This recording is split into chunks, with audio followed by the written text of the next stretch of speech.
Leanne, you mentioned off camera that it'll be 5 years in June since you checked in at Hibernian Football Club. You can't have had many more enjoyable periods than just now.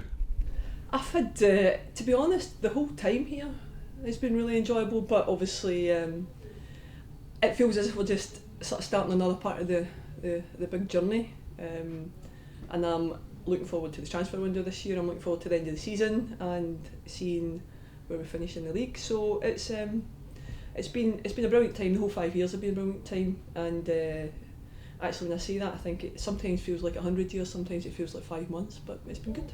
Understandably, there's been a very favourable response to the news that Darren McGregor and David Gray have agreed new long-term contracts. You hinted at it a while back. I think you'd said jobs for life. 4 years doesn't quite equate to that, but what's your sort of gut reaction to this week's developments? I'm just really pleased that we've been able to get to a position where Darren and David are going to be staying, and I think it's important to the club to make sure that we have players and people in the building with the stature and determination that these guys have, that we respect that, equally that we try and make sure that they stay here.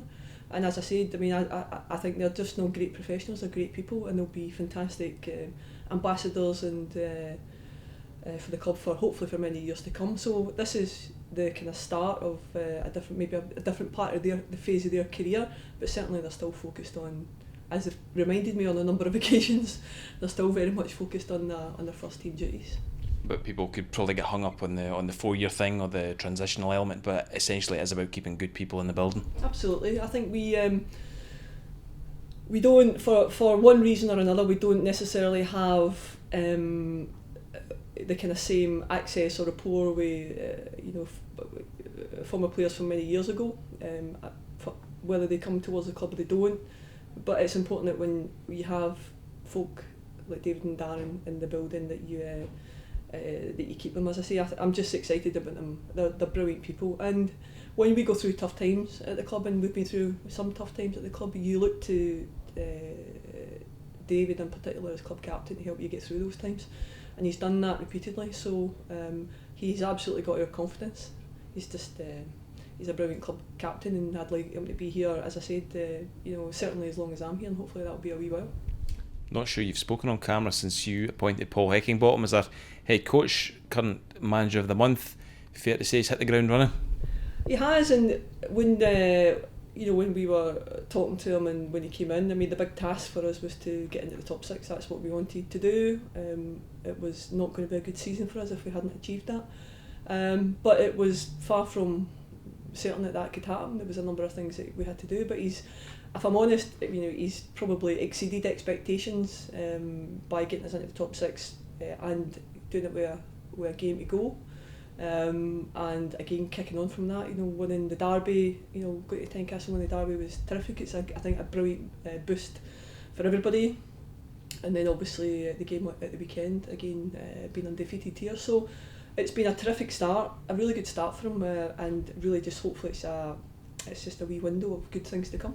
You took a bit of stick personally, the club took a bit of stick at the time, but you seemed quite relaxed throughout that you'd appointed the person who was the right fit for it as much as anything else. I think we took time to make sure that, as we did with Alan and as we did with Neil, to make sure that we got the right fit for the club at that particular time. And because we had brilliant people in the building, so we had Eddie and Grant, etc., who we were very confident could take the team and give us the time that we needed to make the right recruitment, and that transpired to be the case. Having met Paul, I mean, I'll happily tell you, we met 4 people, 4 really good people, and if I'm honest, every one of them had brilliant qualities. So we were quite determined in the type of head coach we were looking for. Paul absolutely shone in that, and I'm just really pleased. You'll expect me to say delighted, etc. I'm really pleased that we're working together, and as I say, it's really early days into that kind of big relationship, but I don't think it could have started any better, and not just on a performance perspective. I think the kind of his approach down at the training centre, his approach with the players is exactly what we were looking for, and I think we're reaping the benefits of that. And I think the players are enjoying. They're certainly enjoying the kind of back end of the season, their training, etc. He's brought in some new things around sports analysis and what have you. and brought a bit of his own energy in. So I think the feedback's been great. He says it himself, there's obviously more interest around the transfer window because of the time of year we're in, but I think I'm right in saying from day one, Paul and Robbie, we should mention Robbie as well, they were right on recruitment from day one.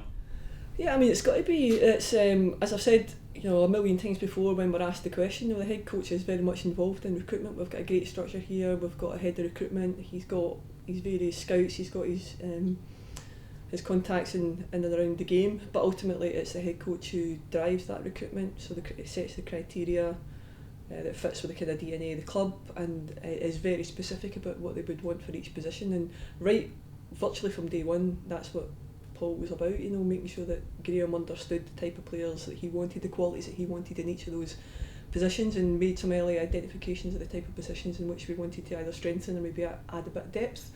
And it's not changed really, so I mean that work's been going on in the background, and it's probably, everybody's adapting somewhat. Graham will be adapting a little bit to the way that Paul works and wants to work. There's a lot of detail involved in that, and Graham, I think enjoys that element of detail and clarity, if you like, and I think Paul's equally excited about bringing a bit more depth into the squad. But I think he's equally right to say that he's extremely pleased with the squad that's here at the moment and the players that he's got.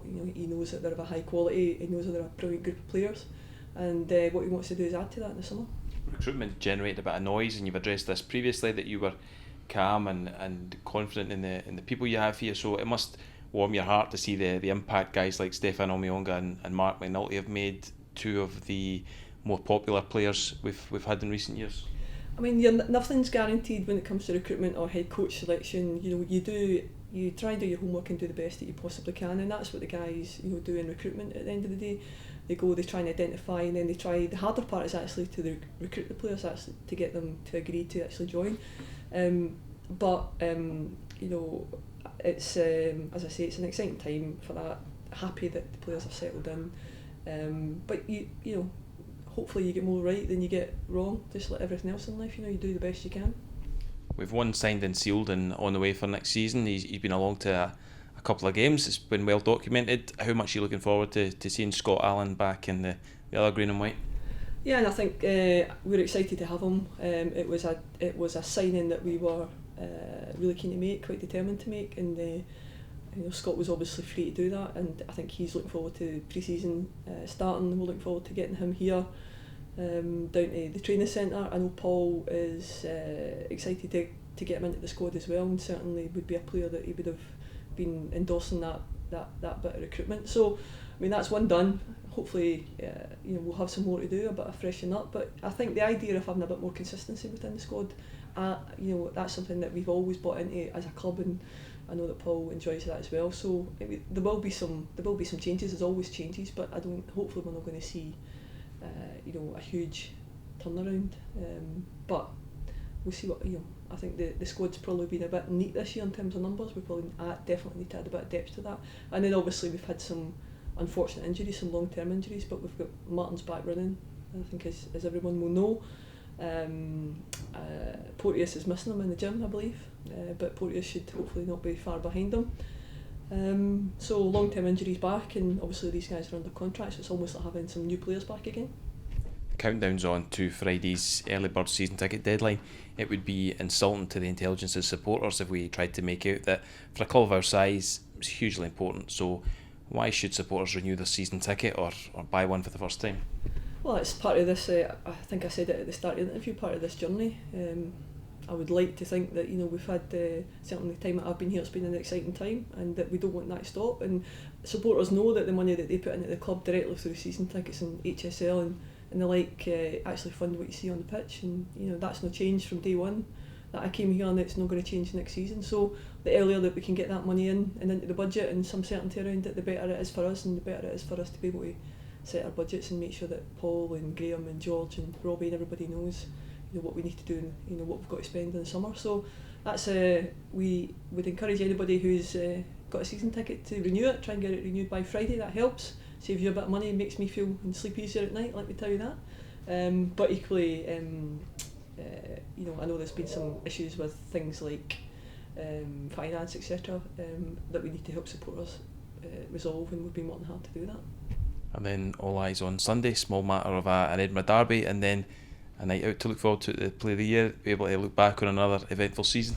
Absolutely, so always exciting to have a derby match, always exciting to have it at home, and you know, there's all this nervousness, anticipation, trepidation. You know, these matches are no matches I personally particularly enjoy that much. I think there's always so much at stake, even sometimes when I guess we're at, you know, it's never kind of meaningless, you know. Looking forward to that, and then as you say, Player of the Year, which was a brilliant event last year. The guys put a lot of work into it last year. It was, as I say, it was a tremendous event, and we're looking forward to it again this year. Hopefully we'll be in a victorious and happy mood when we go there, but if we're not, then we'll make the best of it.